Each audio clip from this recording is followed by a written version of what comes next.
What is up, guys? It is Nundark, and we did a video recently where I purchased a vintage Pokemon card collection, and the video was centered around how to value and organize your way through someone's collection, right? It's overwhelming. You get all these cards, you don't know how to value them, what they should be valued at, how to take condition into account, and kind of sift through what you want. And then if you want to buy something, why? Is it for you? Is it upgrading your personal collection? Is it to resell? And then, I give my strategies on how to give percentages off of those reasons to make it fair to both the buyer and the seller. Now I wanted to, 2 weeks later, give some insight into how we kind of handled the collection we bought, which cards I chose to sell, what they actually sold for, right? When you buy someone's collection, you take on the risk of, are they going to sell at market, under market, over market? What percentage is eBay taking? Did you actually make money off this? And after taking sales into account, how many cards did you keep for your own PC? What were those valued at?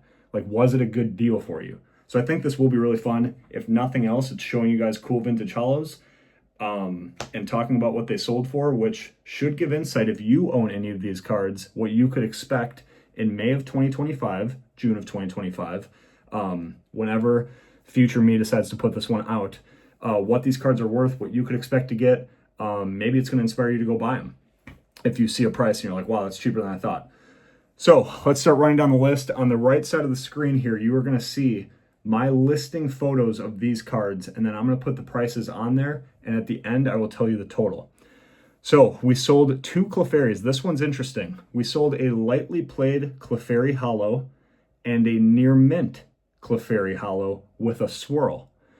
The lightly played sold for $2 only, way under market. Took a huge L there. The swirl near mint copy sold for $10.50.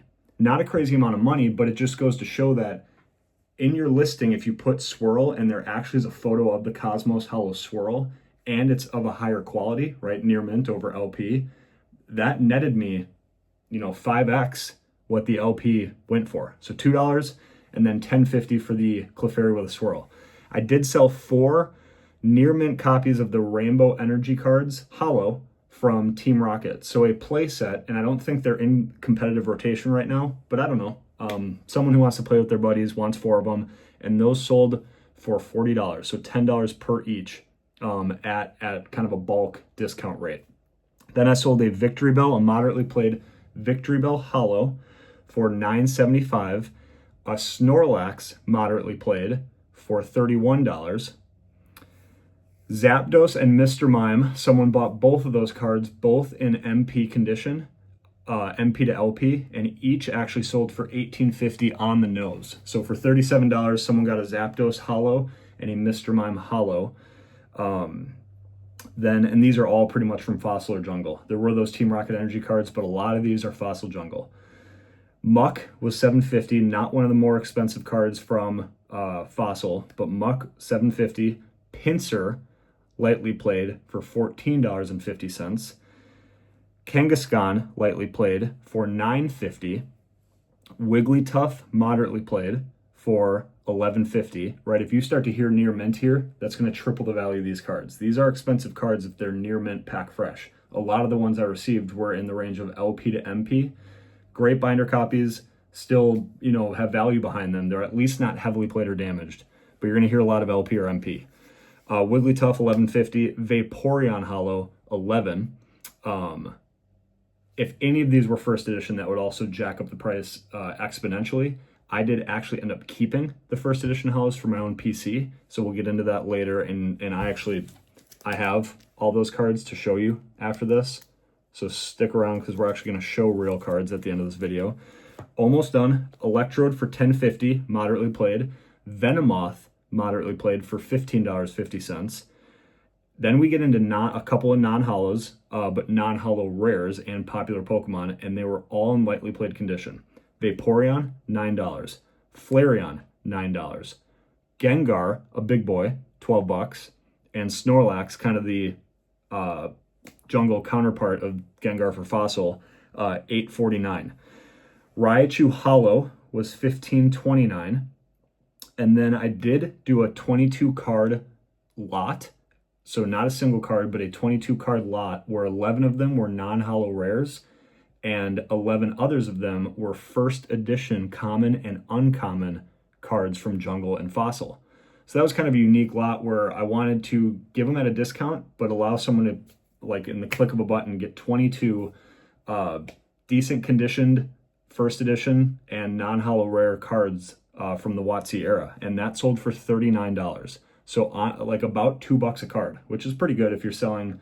I didn't want to have to list 22 cards, right? So that's a strategy too, is just, I made $40 just like that for selling a stack of non-holos. So that was cool, and cool to kind of understand the lot market on that. Dark Raichu, this was a big one, and this was actually my Dark Raichu because I kept the Dark Raichu I purchased in the collection buy, because this one is LP with a swirl.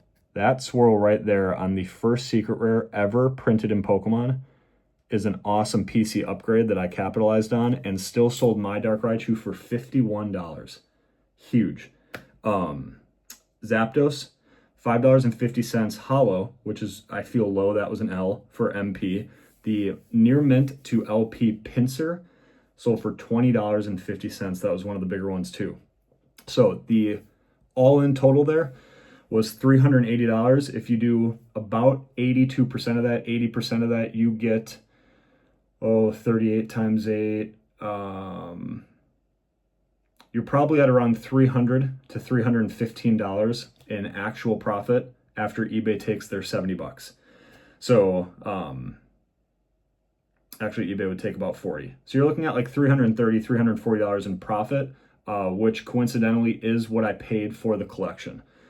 So what you're hearing now is you just made what you paid for. What's the point? You just spent a lot of time. Well, the point is that in addition to making those sales to pay off what I had to spend acquiring the collection, these are the upgrades I made to my personal collection.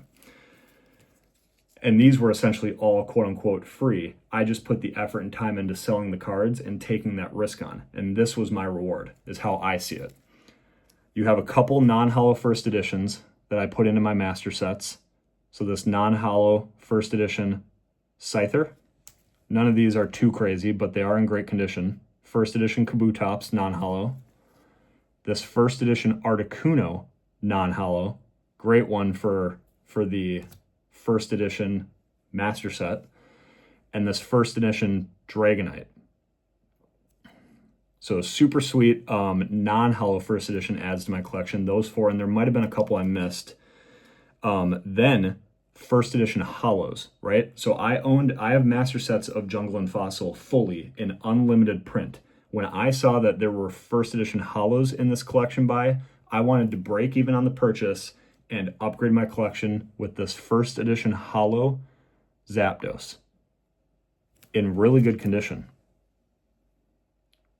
So that was awesome. Then you have a first edition holo Kangaskhan from Jungle.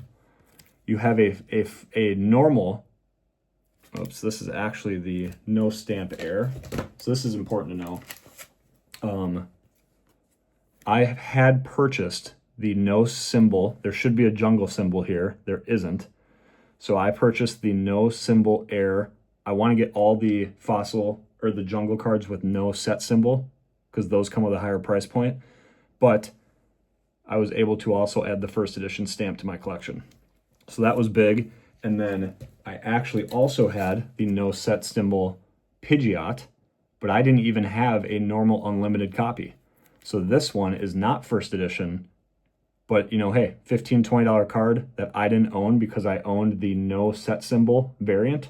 Well, now I own the set symbol unlimited variant, and now all I need is the first edition variant. So yes, a lot to collect, and that is a mouthful.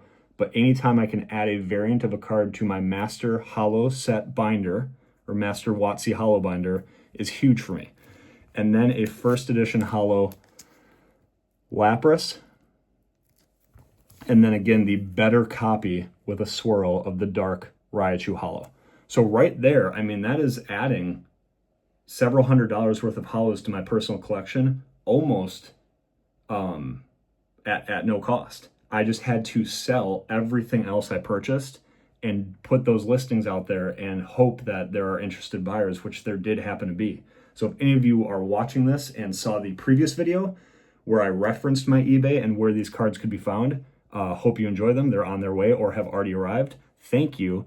And I hope that this kind of shows you guys when you buy a collection, I'll link at the end of this video, the video kind of giving some tips on how to value it, provide a valuation and organize your way through it, but then actually acting on it and seeing the money almost make itself, but then increasing your personal collection all the while is extremely fun and fulfilling. And now my vintage hollow binder is that much better. So that is a summary of kind of how selling those vintage hollows went.